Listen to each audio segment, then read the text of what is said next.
The idea came from a grave, not his own, though that would come later in a sense, but from his grandfather's stories about the old country. Norway, where winters stretched 8 long months and darkness devoured the sun, where the Sami people endured by carving secret rooms beneath the snow, hidden from the storms that destroyed everything above. Tabov, the earth remembers warmth, his grandfather had whispered a week before he died. When the world above turns to ice, the world below stays alive. Remember that, Lars. When everything else fails, go down.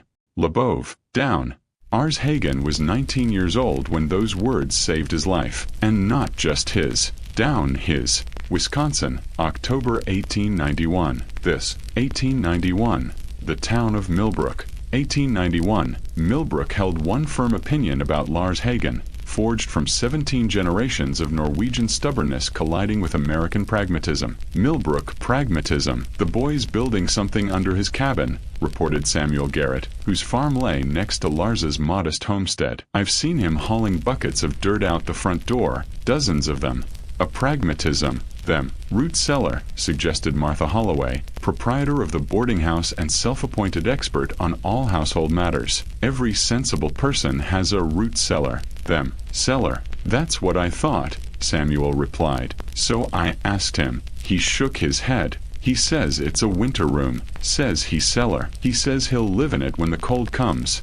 Live underground. Claims the earth stays warm, around 50 degrees, even when it's 40 below up top. He says, stop. Samuel snorted. I told him he's digging his own grave. Laughter rippled through Millbrook like circles in a pond. The Norwegian lad with the odd notions, the orphan who'd inherited 40 acres of poor land and a cabin that leaked in 3 places, the young man who believed he could outweed a Wisconsin winter by digging a hole beneath his floor. Let him dig, declared Thomas Blackwood, the wealthiest farmer in town and its unofficial ruler. Boy wants to bury himself. That's his affair. Just don't expect me to pull him out come spring. Thomas Blackwood had special cause to resent Lars Hagen. The young man had refused to sell his land that bordered Thomas's spread, land Thomas coveted for his growing cattle operation. 3 times he had made offers, each more generous than the last. 3 times Lars had refused with quiet courtesy. My grandfather cleared this land, Lars had said. My father built this cabin. I'm not selling. Pride's a luxury, Thomas had shot back. Especially for a fellow with no family, no money, and no sense. That land will kill you before it makes you rich. Then rich. Then I'll die on land that's mine. Thomas Blackwood was not accustomed to refusal. He liked Lars Hagen even less after that. The digging began on October 3rd.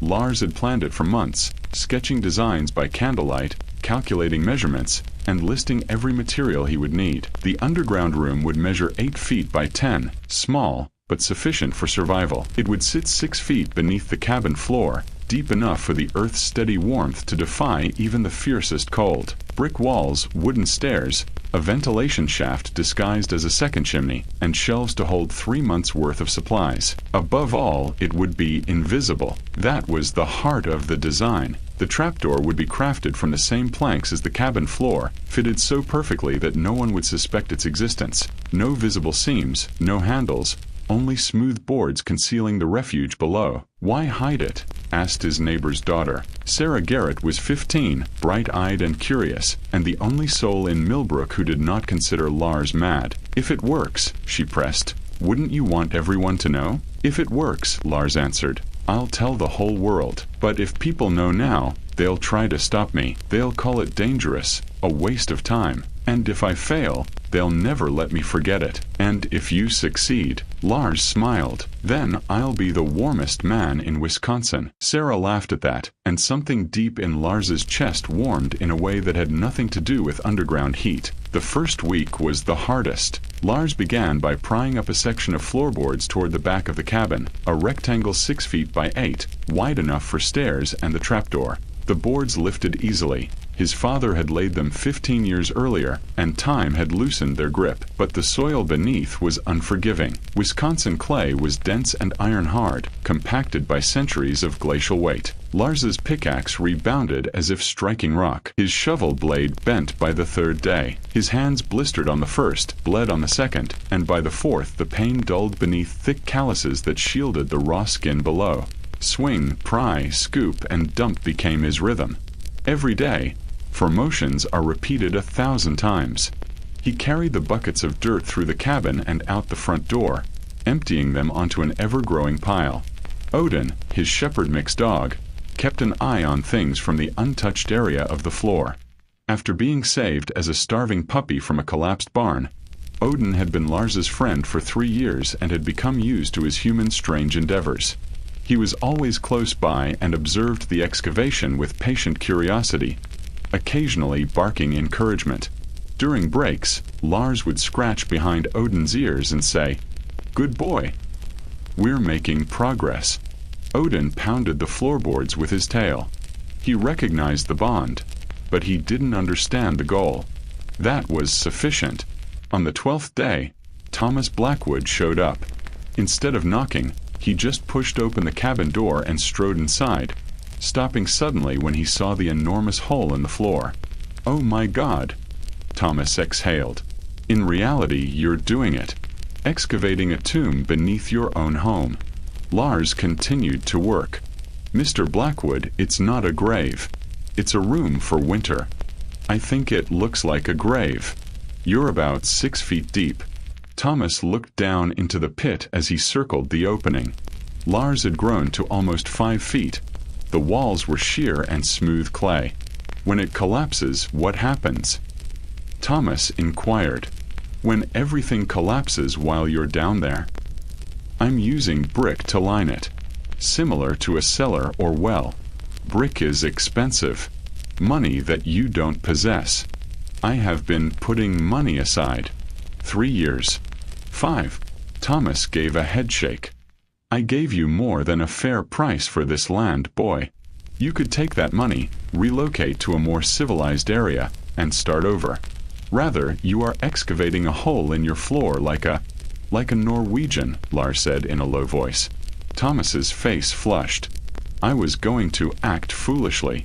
For a millennium, Norwegians have constructed underground shelters. Everyone in this town would perish in the winters that my grandfather endured. I learned how from him. Your grandfather passed away. Yes. However, his expertise isn't." At last, Lars stopped and leaned on his shovel to confront Thomas's scowl. "Mr. Blackwood, did you come to tell me I'll fail, or did you come for something specific?" After a long moment of staring, Thomas laughed coldly. "I had one final offer. The land is currently worth $200. Carry as much as you can. That is twice as much as I bid before. You won't recover. I'm not going to sell. You're an idiot. Perhaps. However, you are a wealthy man who is missing these 40 acres, and I am a fool when it comes to land." Lars went back to his digging. "As you leave, shut the door. You're allowing the cold to enter." Without saying anything more, Thomas walked away, but Lars could feel the man's rage radiating from him like heat from a stove. Today, he had made an enemy. He would have to remain vigilant. The cold of November brought with it a sense of urgency. The excavation was completed, creating a rectangular pit that was 10 feet long, 8 feet wide, and 6 feet deep. The more difficult part was to transform an unfinished hole into a habitable space. After 3 arduous trips to the brickyard, Lars used his savings to purchase 400 bricks. He continued to mix mortar for another week, learning the ratios by making mistakes and ruining 2 batches before achieving the proper consistency. He was now standing at the bottom of the pit, placing bricks one by one. The process of choosing a brick, spreading mortar, setting it, tapping it level, checking the line, and repeating was meticulous and almost meditative. In Norway, his grandfather worked as a mason and constructed stone walls that lasted for 100 years. Lars didn't yet have that mastery, But he had patience and the journal his grandfather had left him, which was filled with drawings, guidelines, and enduring lessons about structures. His grandfather had written that the first row is the most crucial. The wall will be true if the foundation is. Nothing above can correct a crooked foundation. Lars's first row was flawless. When he looked back, he realized it was the right decision, even though it took 3 days longer than anticipated. With his head tilted over the pit and his tongue lolling in what Lars recognized as a canine grin, Odin observed from the edge above. "What are your thoughts, boy? Is it sufficiently straight?" Odin gave a single bark of approval. "I think it's good enough." Midway through November, Sarah Garrett started paying visits. She initially showed up with justifications, such as returning a borrowed tool, bringing food her mother had made, and asking how Odin was doing since he appeared to be lonely. She eventually stopped making excuses and just came to observe. One afternoon, while Lars was laying his 20th row at the edge of the pit, she remarked, "It's like watching a house grow upside down. Walls are falling rather than rising." Lars answered, "Everything is upside down underground. It works because of this. Keep the stove low because hot air rises. The earth prevents cold air from sinking from below." He positioned another brick, looked at it, and gave it a little shove. "You battle physics up in a typical cabin. Physics battles for you down here. My dad thinks you're insane." "And what are your thoughts?" Sarah thought about it. "I believe you to be the most intelligent person in Millbrook. Simply put, everyone else is too scared to try something new." Lars glanced up at her, this girl who was the only one who had taken him seriously, who never made fun of his beliefs, and who thought of him as more than a crazy orphan pursuing an absurd dream. "Thank you," he muttered. "That has great significance." Something silent and irreversible had changed between them, but Sarah blushed and quickly shifted the topic. Something that would be extremely important in the event that the world above collapsed. December 1st, 1891. The winter room was finished. Standing at the base of his construction, Lars surveyed what he had created. Straight, smooth brick walls that rose 6 feet to meet the wooden ceiling made from salvaged timber. A sturdy wooden staircase that led to a trapdoor that was hidden from view. Shelves lining each wall that were already filled with glass jars of dried meat, hardtack, preserved vegetables, and anything else that would last through the winter. No one would see the small iron stove in the corner unless they knew where to look because its pipe rose via a covert chimney. At 54 degrees, the temperature remained constant. It was 12 above and still plummeting outside. He had completed the task. He had really succeeded. He called to Odin, who was looking down from the cliff above. "Come on, boy. Visit your new winter residence." Dogs are cautious of stairs, subterranean areas, and strange smells, so Odin hesitated, but he had entire faith in Lars. With a relieved wag of his tail, he reached the bottom after carefully making his way down, one step at a time. "What are your thoughts?" After examining every shelf and sniffing every nook, Odin cuddled up on the blanket Lars had placed next to the stove. He was perfectly satisfied as he looked up. Lars settled next to him and murmured, "Yeah, I also believe so." On December 23rd, the blizzard hit. The strain behind Lars's eyes, the heaviness in the air, and the weird and restless animals had all been building for days. The capacity to perceive a storm before it arrives was known by the old farmers as blizzard sense. It had never let Lars down. He had inherited it from his grandfather. When Sarah came to visit on the 22nd, he assured her, "It's coming. Perhaps tomorrow or the day after." A poor one. How awful. "I'm going underground tonight and won't come up until it's over, which is bad enough." Sarah looked about the cabin. It was sufficiently warm and sturdy, with plenty of wood and a fireplace. "You'll be all right up here, I'm sure." "I could be. However, I would prefer to be sure." He hesitated. "Have a conversation with your family. Instruct them to get ready by filling the gaps, stocking wood, and adding water. This one will be." Sarah touched his arm. "We've made it through previous winters. We are aware of what to do." "I am aware." He trailed off, unable to articulate the anxiety he was experiencing, the certainty that something horrible was about to happen, and the worry that he couldn't keep everyone he cared about safe. Sarah whispered, "I'll be fine. Everyone will be all right.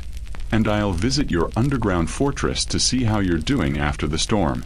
She gave him a short, almost unintentional kiss on the cheek before he could respond. After touching the area where her lips had touched, Lars started making the last arrangements. On December 23rd, the storm struck at midday. It didn't develop gradually. The sky was thick and dismal one moment, and then white anarchy broke out. A 60-mile-per-hour wind screamed from the north. The temperature dropped more quickly than any thermometer could record. When it started, Lars was already in the winter room. He felt the entire building tremble, heard something crack, a window, a board, something giving way above, and heard the wind hit the cabin like a hammer blow. He ascended the steps and raised the trapdoor by 1 inch. The front window had broken, and white was flowing in like floodwater as snow blew horizontally through the cabin. Even though he had left the fire burning, the temperature upstairs was already below freezing. He closed the trapdoor and went back below. He said to Odin, who had started barking at the sounds above, "Well, boy, it appears that we will be staying here for some time." Odin fell silent and leaned in close to Lars's legs. He was aware of protection, shelter, and the fact that his human had created a means of survival. For 5 days, the storm raged. The wind never stopped, the snow never stopped, and the cold could kill anything exposed in a matter of minutes. Lars heard distant sounds of buildings collapsing, trees crashing in the forest, and noises he was unwilling to identify. He stayed below, read by lamplight, rationed supplies, kept the stove low, and made an effort to avoid thinking about the world above. He heard beating on the 3rd day, human fists hammering overhead, not the wind. As he ascended the stairs and put his ear to the trapdoor, he heard a weak, frantic voice that was almost drowned out by the howl. "Are you there, Lars?" "Lars." "Sarah." The frigid wind and snow smashed against him as he threw open the trapdoor. Coated in white and trembling so violently that she could hardly talk, Sarah half fell through. "Close it," Lars yelled. "Odin, get moving." After dragging her downstairs, he slammed the door.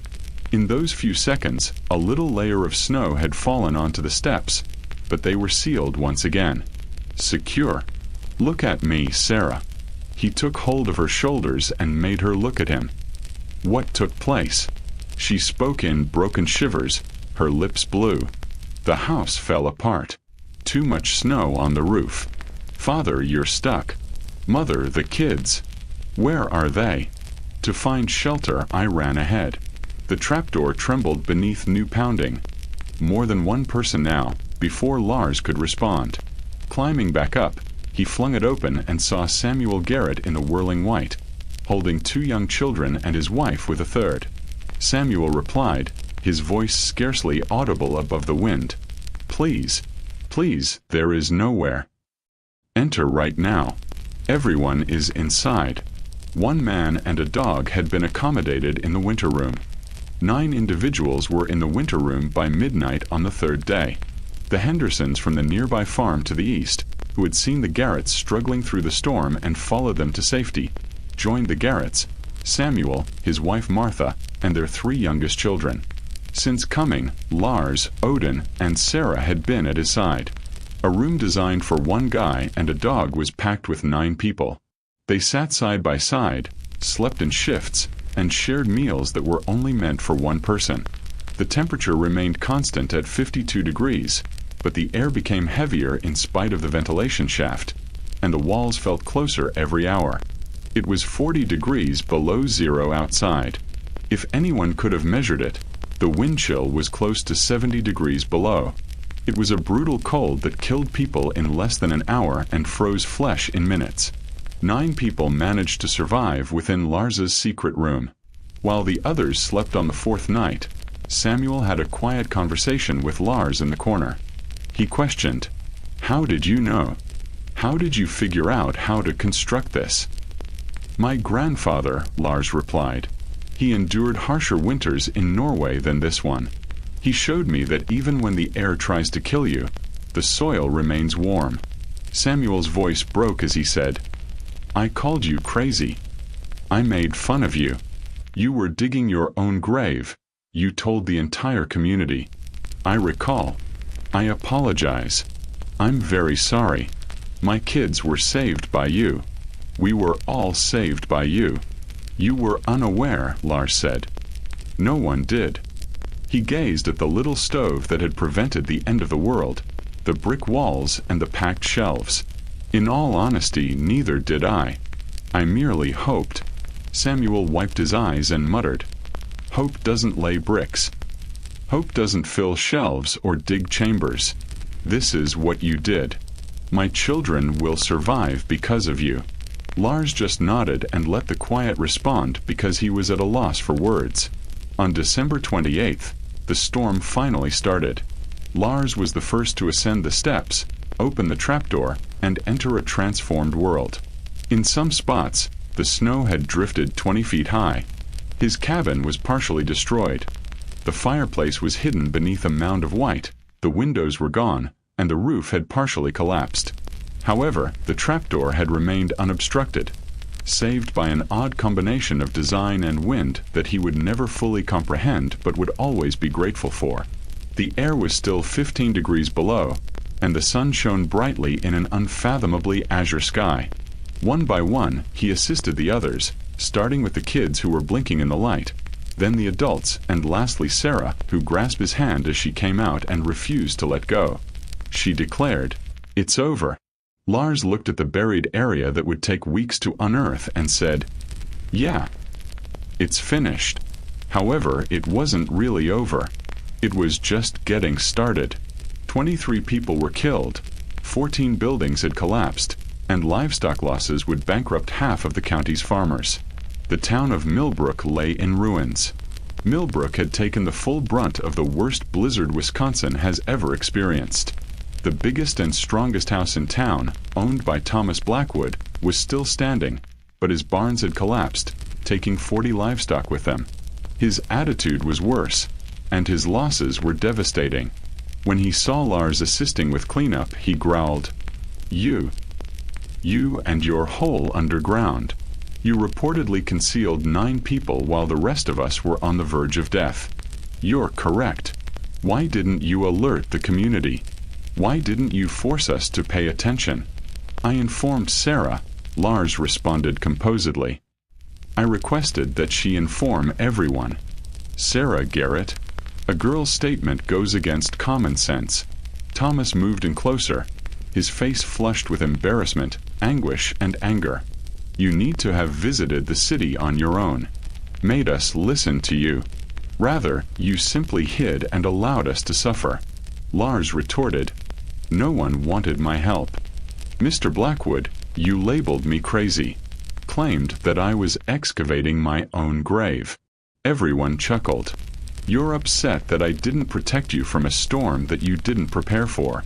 Samuel Garrett moved in between them as Thomas lifted his hand, but no one would ever know if he was going to strike or point. Enough, Thomas. Sam, stay out of this. No. Unlike the frantic man who had pleaded for refuge days earlier, Samuel's voice was firm and steady. My family was saved by this young man. The Hendersons were saved. Even after we made fun of him, he offered refuge to anyone in need. We are all accountable for the deaths in this town because we were too arrogant and stupid to listen to someone who knew better. Thomas looked at Lars, then at Samuel, and last at the assembled throng. Finally, he mumbled, This isn't over. Samuel said, Yes, it is. Thomas, go home. Put your deceased to rest. Perhaps you will pay attention the next time a young man tries to teach you something. Without saying anything further, Thomas Blackwood turned to go. However, Lars was aware that he had only revealed one truth. The conflict was far from ended. Not quite yet. That year, spring came slowly, revealing the entire extent of the destruction through meltwater. After reconstructing his own cottage for several months, Lars assisted neighbors in rebuilding theirs. Lars taught anyone willing to learn about underground construction, about the steady warmth of the earth, and about the principles his grandfather had passed down. That summer, 11 families began building their own winter rooms. By the next year, 23 had followed. The method spread far beyond Millbrook, carried by newspapers, word of mouth, and the quiet proof of lives saved when all else failed. At first they called them Hagen rooms. Lars disliked the name. He had only used knowledge handed to him, but the name stuck all the same. Sarah helped him refine the design, making it simpler and easier for ordinary families with no building experience. She had a rare gift for turning complicated ideas into clear steps anyone could follow. Together they wrote a pamphlet, Building an Underground Winter Room, a guide for prairie families. It sold 3,000 copies in its first year.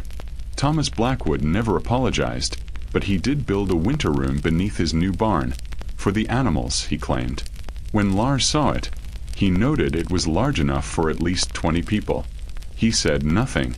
Some lessons take time.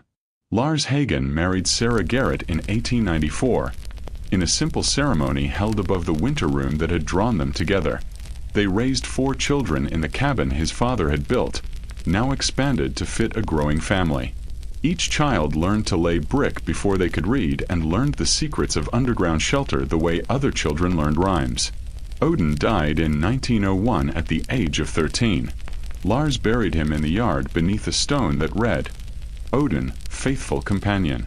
He went down into the dark with me, 1888 to 1901. Over the years there were other dogs, always a shepherd in the Hagen house, but Odin was irreplaceable. He had watched every brick laid, had been there from the first shovel of dirt, and had curled up in the winter room that first night, trusting completely that his human knew the way. Some trust cannot be replaced. You can only be grateful it once existed. Lars Hagen died in 1952 at the age of 77. He passed peacefully in his sleep in the cabin he had improved all his life, above the winter room he had dug at 19.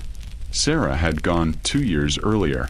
Their children were grown, with families of their own. The land Thomas Blackwood had once coveted was now the heart of a small, thriving community. More than 200 people attended his funeral. Families who had survived later blizzards thanks to the methods he taught, children and grandchildren of the 9 who had sheltered with him in 1891, and strangers who had read his pamphlet and built their own refuges. His grandson delivered the eulogy. My grandfather used to say the earth remembers warmth.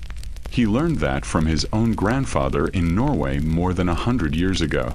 The idea traveled from generation to generation, waiting for the moment it was needed most. He paused, looking out over the crowd. In December 1891, that moment arrived, because one young man had the courage to dig a hole in his floor while everyone laughed. 9 people lived through a storm that took 23 others. Because he was willing to look foolish, to be mocked, to be called crazy, because he trusted old knowledge, he saved lives. And then he spent the rest of his days teaching others to do the same. The grandson placed a hand on the casket. The earth remembers warmth. And so do we. The winter room still stands today. The cabin above it has been rebuilt twice and modernized with electricity, plumbing, and every comfort of the present age. Yet the original trapdoor remains, the same boards Lars laid in 1891, fitted so perfectly you would never know they were there unless someone showed you. Visitors come from time to stand in a room where 9 people outlasted the worst blizzard in Wisconsin history. To touch the brick walls a young man laid one by lamplight while his neighbors called him mad. Most leave with fresh respect for the ingenuity of the past. Some leave with sketches and plans of their own. The epitaph on Lars's grave is simple. Lars Hagen, 1875 to 1952. He dug down when others built up and found warmth in the earth. Sarah lies beside him. Sarah Garrett Hagen, 1876 to 1950. She believed first. Between them stands Odin's small stone. Odin. He went down into the dark. Every winter, when snow falls, wind howls, and the cold turns deadly, the winter room holds steady at 54 degrees, give or take, just as it did the day Lars first descended the stairs and knew he had built something that would endure. The earth remembers warmth. And so do we. That was the complete story. If you enjoyed it, please subscribe to the channel and hit the bell icon so you don't miss the next stories. We'll meet again on Hill Destiny with another tale. Take care.